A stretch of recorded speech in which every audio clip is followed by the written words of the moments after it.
Hola, ¿qué tal?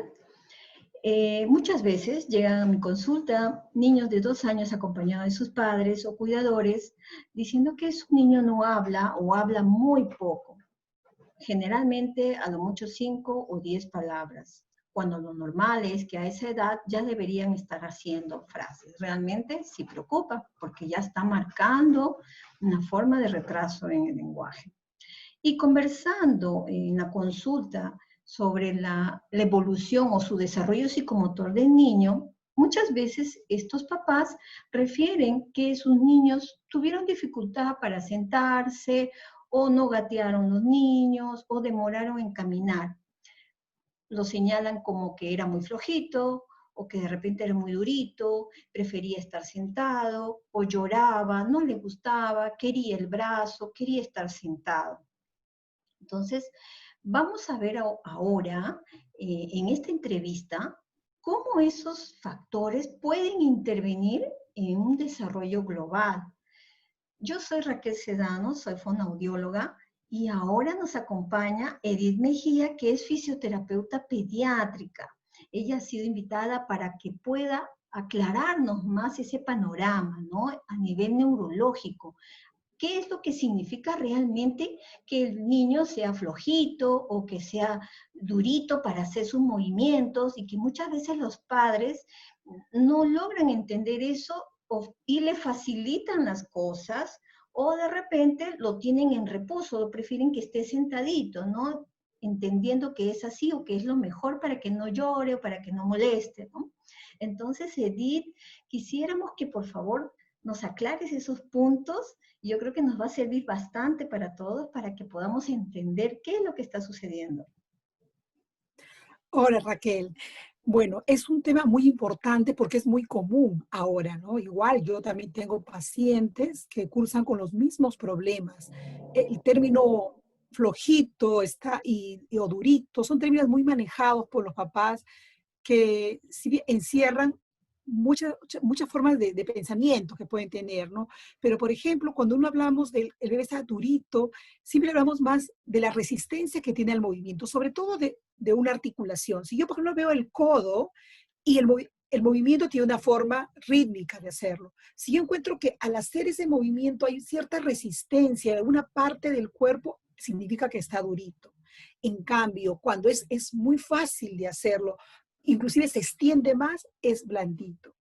Ojo, estas dos cosas son importantes siempre y cuando provoquen retrasos del desarrollo, ¿no? Porque se dan el caso de que hay niños que son duritos o son blanditos, pero su desarrollo va normal. Pero muchos de estos niños generalmente tienen retrasos en el desarrollo.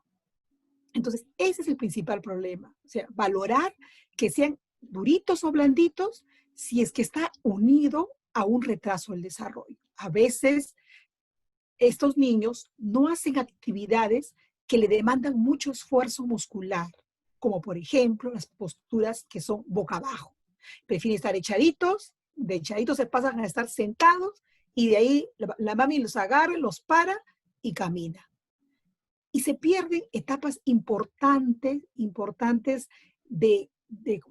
o sea, de moverse por sí solos, trasladarse y conseguir algo que ellos quieren. Entonces, nosotros sabemos que el niño que más se mueve es el niño que más aprende.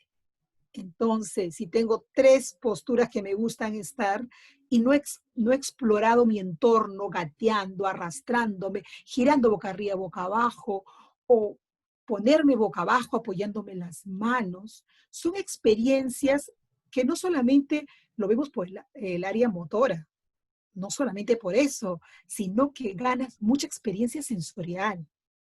Entonces, ganas experiencias en otras áreas. Yo me imagino que tú, que estás en el área del lenguaje, me imagino que eso es, te das cuenta recién, como dice, a los 2 años, ¿no? Pero son niños que han tenido poca experiencia de movimiento justamente por ser muy duritos o muy blanditos. Claro, y justo lo que estás mencionando es importante relacionar desde el aspecto lingüístico, cómo para el niño es importante en su periodo, en su momento natural, aprender a girar la cabecita y escuchar la voz de la mamá, identificar, reconocer, son procesos que se tienen que dar de manera normal y óptima, ¿no? Entonces, si van a ocurrir estos factores, pues sí, de alguna manera predisponen, la mayoría de las veces sí van a predisponer a que exista un retraso, por más leve, que marque lo que es el retraso del lenguaje también. Muchas veces las familias esperan que el niño tenga 2 años recién para ver, ¿no? Y vivimos postergando.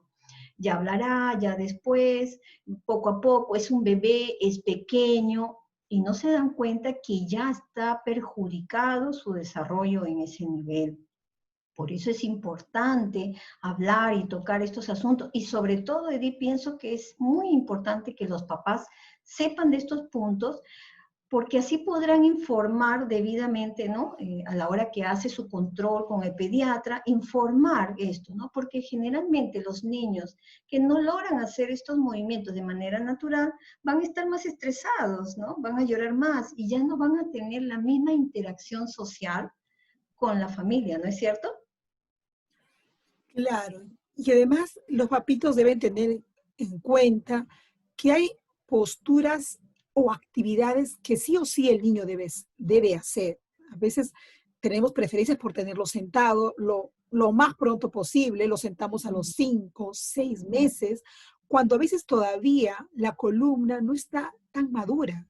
Y si nuestro niño es muy durito o muy blandito, es más fácil que algo que no está tan maduro se deforme. Entonces ahí vienen esas posturas sifóticas, por ejemplo, de los bebés, porque a veces adelantamos la posición de sentado, cuando hay otras posturas mucho más ricas en el sentido de que van a ganar mucho más cosas, como por ejemplo la posición de boca abajo, y es una postura importante para el área del lenguaje, porque, por ejemplo, a los 6 meses el niño hace apoyo de manos y levanta casi todo el abdomen y lo hace en el afán de mirar algo que está por arriba.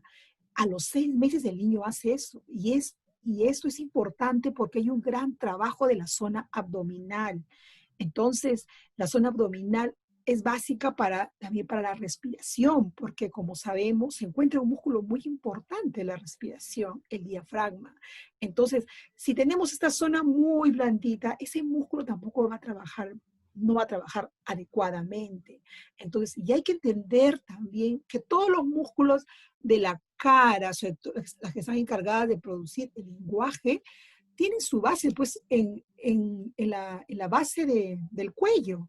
Y la base del cuello está relacionada con el abdomen. Entonces, el cuerpo es íntegro. Entonces, si yo tengo Claro, una zona que es claro. muy blandita, pues eso quiere decir que por arriba soy igual blandita. Mis músculos de la cara son blanditas y no hablan. Eso tú lo verás. Claro, y ahora se observa aún más, te diré, ¿ah? Porque el hecho de que el niño ya no tenga buena posición, buena postura para estar sentado, ni para ver un juguete o de repente para comer, todo eso va involucrando hasta el aspecto de la masticación, la respiración. Entonces, la función no va a estar activa. Los músculos, como lo acabas de mencionar, no van a tener la misma fuerza y con dificultad van a poder, perdón, a pronunciar sonidos que la P, la B, la M. Es más, hasta sonidos que son producidos con la laringe. No va a haber fuerza, la lengua no se va a poder posicionar correctamente. Entonces, desde ahí ya está marcando ese retraso. Por eso es que es importante, nuevamente lo recalco, que sí, los padres tienen que estar pendientes de esto y que sus hijos pasen por las manos de especialistas que saben del asunto, porque no podemos poner en riesgo el desarrollo de nuestros niños. Eso no.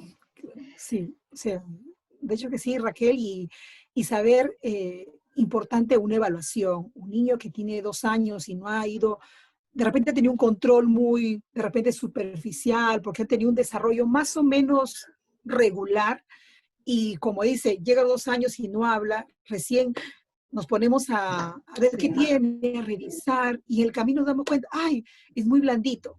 De repente por eso no habla. O sea, definitivamente la parte muscular es muy importante porque somos músculo, todo nuestro cuerpo desde la punta de la cabeza a los pies somos músculos y necesitamos músculos para hablar, para respirar, para movernos, para interactuar, para jugar. Entonces es importante tener una evaluación si es un niño de 2 años postural y ver, ¿no? Porque es un niño que está en proceso de maduración, pero hay parámetros en los cuales podemos guiarnos y decir, sí, esto está viendo bien, su columna está madurando bien. Sobre todo si no habla, revisar la columna cervical, cómo está.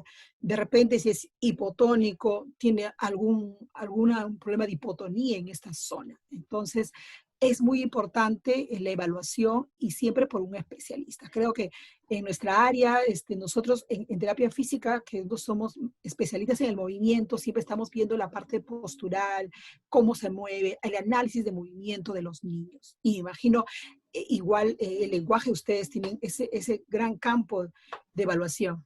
Sí, y no esperar todavía los 2 años para que pensemos de que el niño recién va a empezar a hablar. No, desde que ya está en la vida intrauterina, el niño ya está recibiendo experiencias, sensaciones, entonces tiene que tener una evolución adecuada, óptima, buena, para que garanticemos su desarrollo.